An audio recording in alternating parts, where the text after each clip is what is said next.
Hai, welcome to Simkadabra. Di sini kita akan membahas tiap poin SKDI satu persatu sampai tuntas. Mulai dari konsep dasarnya, patogenesis, hingga tata laksana lengkapnya. Jika kalian suka dengan konten seperti ini, jangan lupa subscribe agar tidak ketinggalan video dari kami ya.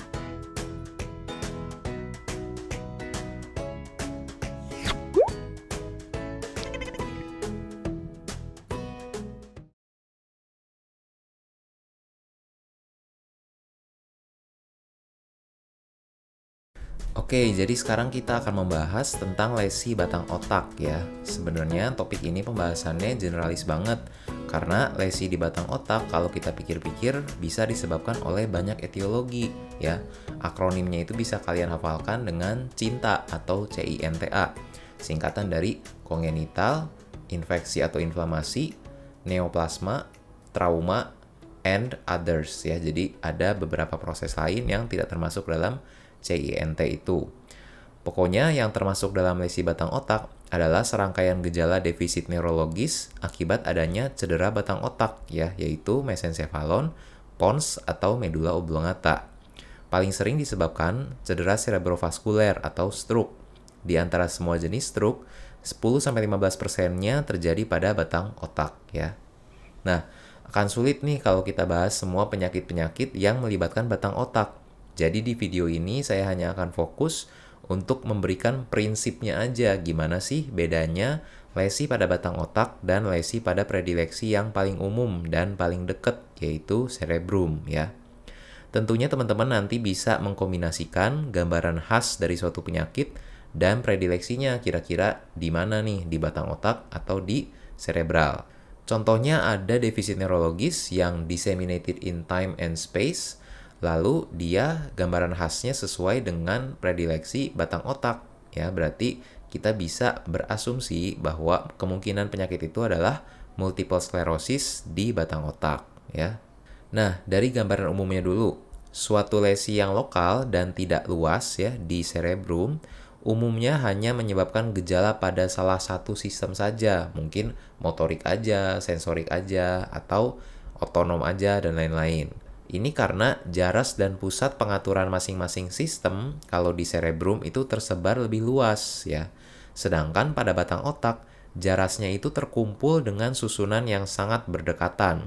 Akhirnya, lesi yang lokal sekalipun, yang kecil sekalipun ya, itu bisa menyebabkan defisit berbagai sistem. Contohnya motorik, sensorik, cerebellar, fungsi respirasi, kardiovaskuler, dan lain-lain. Semuanya bisa jadi satu.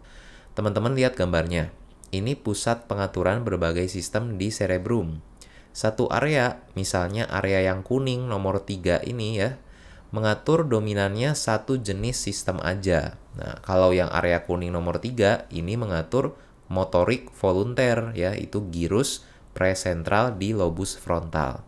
Nah, semua jaras, semua akson dari pusat-pusat yang ada di cerebrum ini, kalau dia perlu berinteraksi dengan medula spinalis ya, dia pasti akan turun lewat batang otak. Sehingga bisa kita bandingkan sendiri ukurannya nih. Batang otak yang sekecil itu mengandung akson dari hampir semua pusat pengaturan cerebrum. Nah, itu belum termasuk akson-akson yang asalnya dari cerebellum ya, yang otak kecil ini. Sehingga topografinya akan sangat padat ya. Jadi akson-aksonnya itu, kabel-kabelnya akan tersusun sangat padat. Kortikobulbar dan kortikospinal yang ungu ini mengatur motorik volunteer. Pontine nuclei dan middle cerebellar peduncle itu berhubungan dengan cerebellum. Lalu ada nukleus nervus kranial yang kecil-kecil mulai dari motorik nervus 5, sensorik nervus 5, dan medial lemniscus ini yang membawa informasi tentang propriosepsi. Jadi teman-teman bisa bayangin sendiri, lesi 5 cm di batang otak versus 5 cm di cerebrum itu implikasinya bakal gimana ya. Tentu yang batang otak akan lebih multisistem. Dia kena ke jaras cerebellum bikin ataksia. Lalu dia kena ke jaras sensoris juga bikin defisit sensoris. Lalu kena motorik juga jadi defisit motorik. Sedangkan yang cerebrum kalau kenanya di gyrus presentralis ukuran 5 cm hanya akan motorik saja yang terpengaruh gitu ya.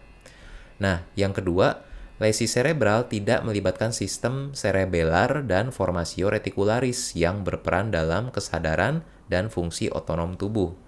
Kecuali kalau terdapat TTIK dan SOL ya, space occupying lesion, yang menyebabkan herniasi cerebrum sehingga menekan batang otaknya juga ya. Sedangkan pada batang otak, seperti tadi kita bahas, sistem cerebellar juga bisa terkena, sehingga ataksia dan vertigo bisa muncul di fase awal penyakit. Kemudian kalau formasio reticularisnya udah terlibat, bisa ada gangguan kesadaran, regulasi pernafasan, dan kardiovaskuler.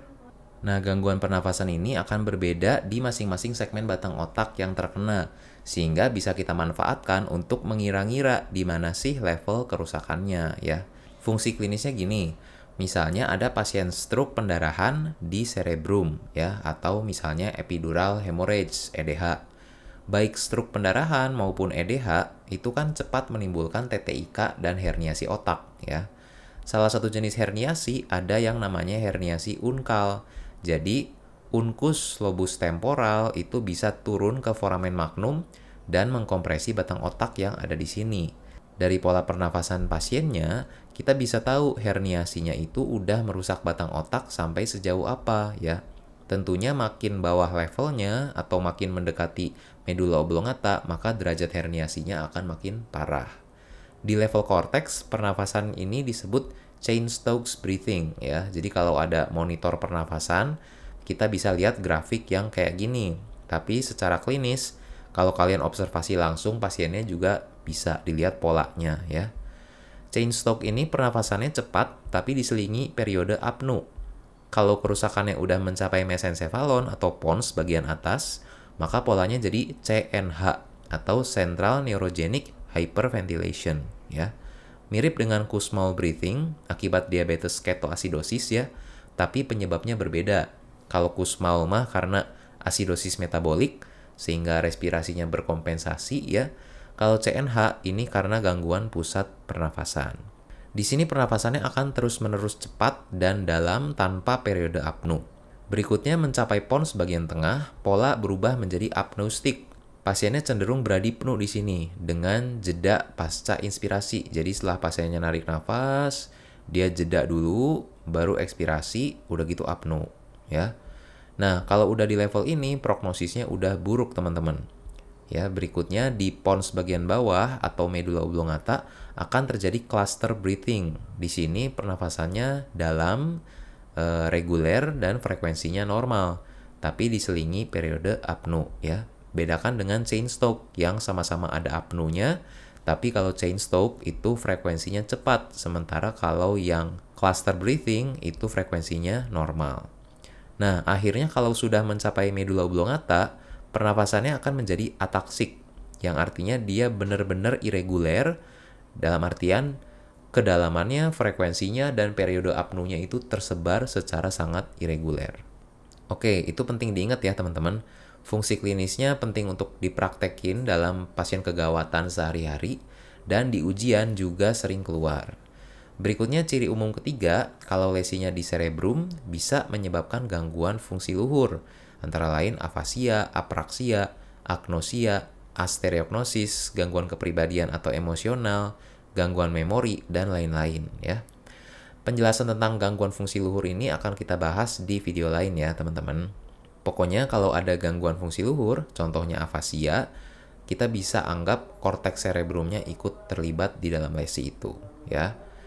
Berikutnya kita lihat dari sisi motoriknya. Ini bisa teman-teman gunakan sebagai indikator.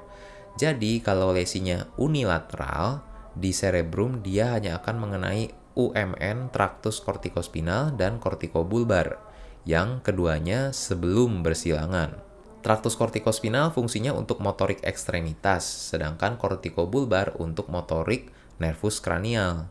Artinya kalau ada lesi di sisi kiri cerebrum, maka kelumpuhan ekstremitas dan kelumpuhan wajah keduanya akan di sisi kanan ya. Bandingkan dengan lesi di batang otak. Batang otak kan ada nukleus-nukleus yang tersebar ya, tempat keluarnya nervus kranial. Misalnya lesinya ada di mesencephalon, dia tempat keluar nervus 3 dan 4. Sehingga lesi unilateral di mesencephalon akan mengenai nervus 3 dan 4 yang sudah menyilang. Sementara nervus 5-12 dan traktus kortikospinal yang ke ekstremitas itu belum menyilang. Jadi kalau lesinya ada di mesencephalon kiri, maka ada defisit nervus 3 dan 4 di kiri juga, sementara defisit ekstremitasnya di sisi kanan, ya.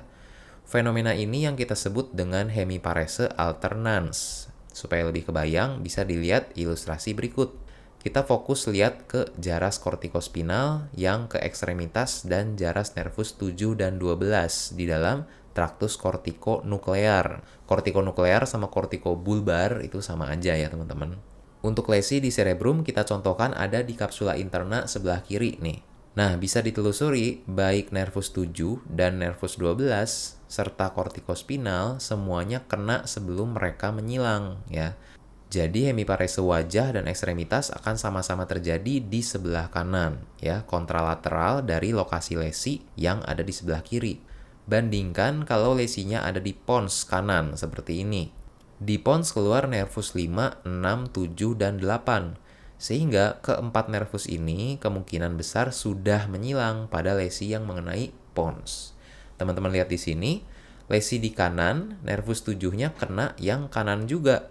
Sementara nervus 12 dan kortikospinalnya karena mereka belum menyilang, dia akan kena yang sebelah kiri. Nah, artinya teman-teman harus tahu dari mesencephalon, pons, dan medula itu masing-masingnya keluar nervus berapa aja ya. Supaya teman-teman bisa tahu nanti mana defisit nervus kranial yang ipsilateral dan mana yang kontralateral lesi. Pertama dari mesencephalon akan keluar nervus 3 dan 4 ya. Dari pons keluar nervus 5-8, sedangkan dari medula oblongata keluar nervus 9-12. Kalau ada lesi pada mesencephalon, maka nervus 3 dan 4 akan defisit ipsilateral, sedangkan 5-12 defisit kontralateral lesi. Ya. Kalau lesinya di pons, maka saraf yang keluar di mesencephalon itu sudah aman. Nggak ada penurunan fungsi dari nervus 3 dan 4 yang keluar dari mesencephalon. Tapi 4 nervus yang keluar dari pons ini akan defisit ipsilateral lesi, sedangkan 4 nervus sisanya defisit kontralateral. Terakhir, jika lesinya di medula oblongata, maka nervus kranial dari mesencephalon dan pons akan aman, sementara nervus 9-12 yang keluar dari medula oblongata akan defisit ipsilateral lesi. Seperti itu mudah-mudahan bisa dimengerti ya teman-teman. Selanjutnya pada predileksi cerebral, lesi unilateral bisa saja asimptomatik, terutama pada jaras kortikobulbar yang ke nervus kranial dan sensorik. Nah, ini karena terdapat persyarafan kolateral dari sisi ipsilateralnya. Ya, supaya teman-teman lebih kebayang, kita lihat aja dalam bentuk bagan. Jadi anggap di sini ada korteks cerebri dextra dan sinistra. Karena warnanya merah, artinya kita bahas dari sisi motoriknya dulu ya. Dari sini keluar upper motor neuron kan. Dan kita udah tahu dia akan menyilang sebelum masuk ke nukleus nervi kranial di sisi kontralateralnya. Baru dari nukleus itu keluarlah lower motor neuron yang menuju otot target masing-masing. Tapi UMN yang menyilang ini bukan satu-satunya sumber persarafan untuk si nukleus ya. Tapi ada juga persarafan kolateral ya. Kolateral itu artinya tambahan dari sisi ipsilateralnya. Jadi nukleus nervi kranial dextra maupun sinistra umumnya mendapat persyarafan dari kedua hemisfer. Sama juga pada sistem sensorik, cuma dibalik aja di sini organ targetnya di atas, tapi dia akan mengirim impuls sensoris ke kedua hemisfer ya. Sekarang kita bayangkan ada lesi unilateral di cerebrum, anggap aja di hemisfer kanan. Maka anak panah yang berhubungan dengan dia semua akan hilang ya. Tapi karena masih ada salah satu hemisfer lain yang sehat, maka masih ada persarafan kolateral atau tambahan, sehingga kedua nukleus ini tetap mendapatkan sumber persarafan dari korteks yang sinistra ya. Jadi pada kondisi seperti ini pasiennya bisa asimptomatik meskipun dia jelas-jelas ada lesi di hemisfer dextranya. Nah, tapi ini hanya berlaku buat jaras kortikobulbar ya teman-teman. Untuk kortikospinal yang ke ekstremitas itu tidak ada sistem yang kayak gini. Jadi hanya menyilang aja, kalau salah satunya rusak ya udah berarti ekstremitasnya akan hemiparese. Nah, bandingin kalau lesinya ada di batang otak.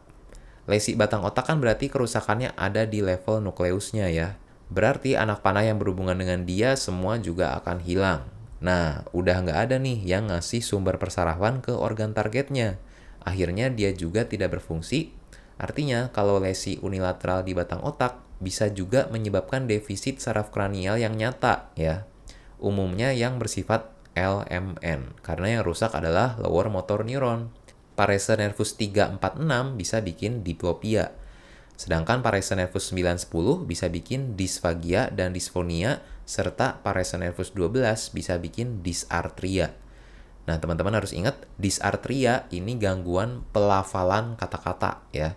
Jadi punyanya nervus 12. Jadi kalau orang lafalnya terganggu itu karena lidahnya tidak bisa berfungsi normal. Jadi seringkali ketukar nih bilang dysarthria akibat parese 9 dan 10. Padahal mah 9-10 peranannya dalam menelan dan produksi suara dari plika vokalis. Jadi kalau 9-10 parese jadinya itu disfagia, gangguan menelan, dan disfonia, gangguan produksi suara ya, bukan dysarthria atau gangguan pelafalan.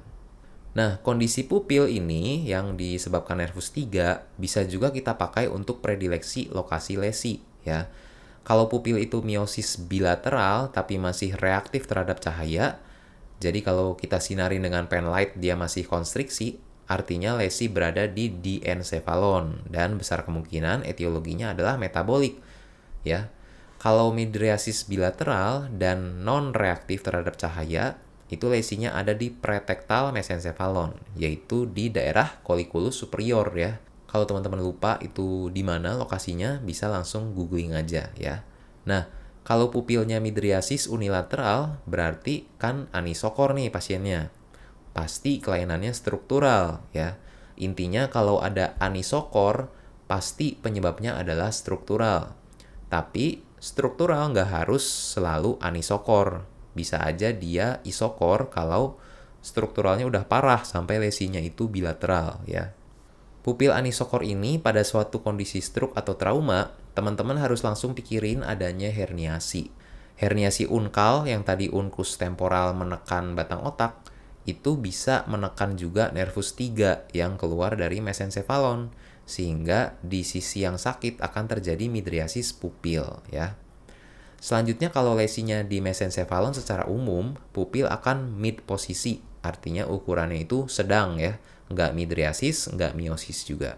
Dan dia juga non-reaktif terhadap cahaya.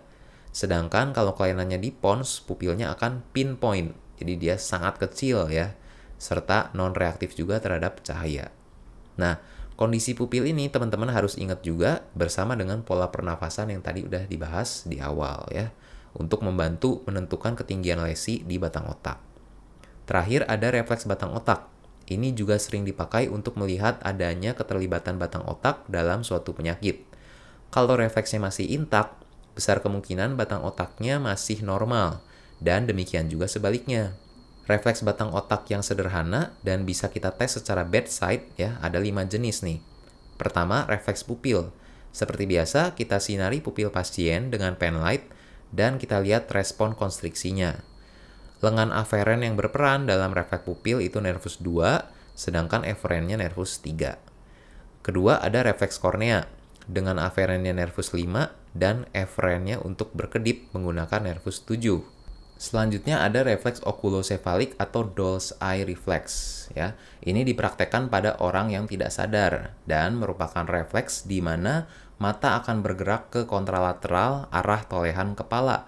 Jadi seandainya pasiennya kepalanya kita tolehkan ke kanan, maka mata akan bergerak ke arah kiri untuk mempertahankan posisi pandangan. Ya. Kalau misalkan dia terganggu, maka mata pasien akan mengikuti arah tolehan kepala. Jadi kalau kita putar kepalanya ke kanan, maka matanya akan ke kanan juga. Nah, itu berarti refleksnya terganggu. Selanjutnya ada refleks okulovestibular, sering disebut juga caloric test. Kalorik dari kata kalor karena di sini kita memeriksa menggunakan air hangat dan air dingin yang diirigasikan ke dalam telinga pasien. Normalnya air hangat jika dimasukkan ke dalam telinga pasien ya, akan terjadi nistagmus ke arah telinga yang diirigasi. Jadi misalkan irigasinya di telinga kiri, maka arah nistagmusnya juga akan ke arah kiri. Sedangkan kalau pakai air dingin, nistagmusnya akan berlawanan arah dengan telinga yang diirigasi. Teman-teman ingat aja akronim COWS ya, kayak sapi-sapi gitu ya. COWS, singkatan dari cold opposite, warm same. Jadi kalau air dingin nistagmusnya berlawanan arah dengan telinga yang diirigasi, sedangkan air hangat arah nistagmusnya akan sama. Baik okulosefalik dan okulovestibular, komponen aferennya itu nervus 8, sedangkan eferennya nervus 3 dan 6. Terakhir ada refleks batuk atau muntah. Ini aferen dan eferennya dari nervus 9 dan 10. Tentunya kita bisa pakai prinsip tadi, yang nervus kranial berapa keluar dari batang otak bagian mana. Jadi kalau refleks pupil ini karena melibatkan nervus 2 dan 3, berarti dia ngecek mesencephalon, ya kan? Refleks kornea ngecek pons, okulosefalik dan okulovestibular ngecek pons dan mesencephalon. Sedangkan refleks batuk atau muntah ngecek medula oblongata. Oke, segitu aja paling perbedaannya teman-teman.